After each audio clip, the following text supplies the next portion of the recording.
The humid air of the deep jungle thickens as a relentless drizzle begins to fall, turning the vibrant green canopy into a world of gray. Hidden within the vapor, a clouded leopard named Kaya descends from a moss-covered branch with ghost-like silence. The mist acts as both a shield and a shroud, muffling the sounds of the forest floor and sharpening Kaya's senses.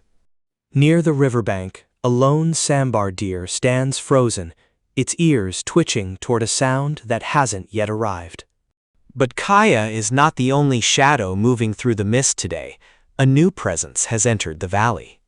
A pack of Asiatic wild dogs, the dholes, move in a coordinated line, their rusty fur stark against the gray fog.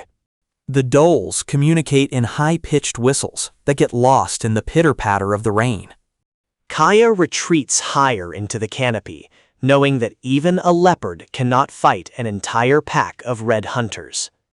The sambar deer senses the shift in the air and bolts, its hooves splashing through shallow puddles. The dholes immediately break into a run, their pack instinct taking over as they pursue the scent through the damp earth.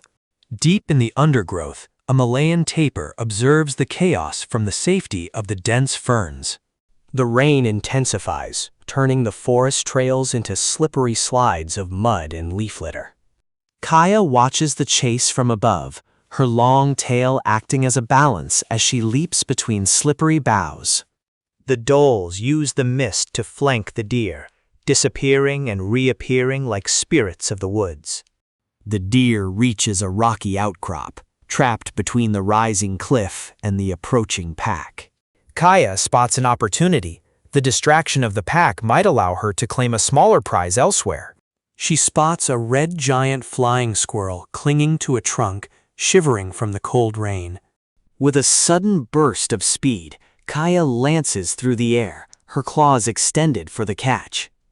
Below, the dholes have surrounded the deer, their teamwork a masterclass in predatory strategy. Suddenly, a thunderclap shakes the forest, causing the predators to pause for a heartbeat. The sambar deer takes the moment of hesitation to charge through the smallest gap in the circle.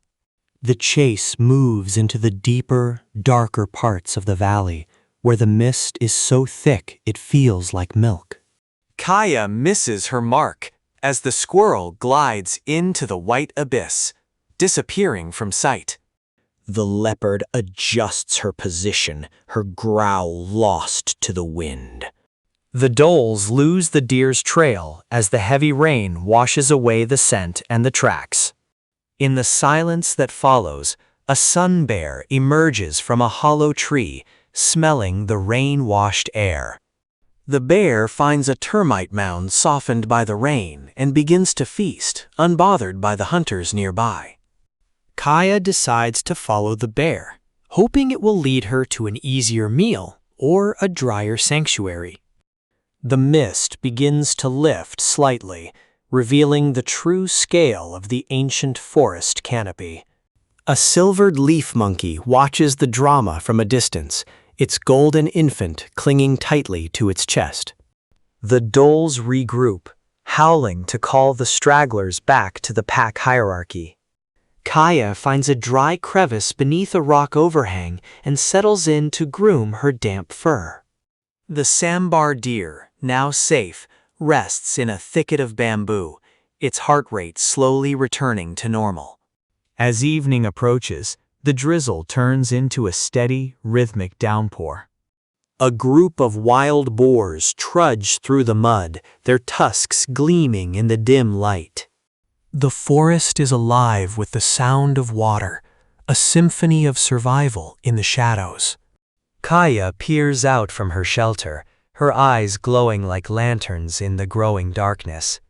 The dholes disappear into the deep valley, their shapes merging with the shadows of the trees.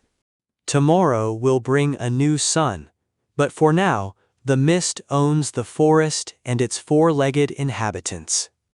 In the heart of the mist, the cycle of the wild continues, silent and eternal.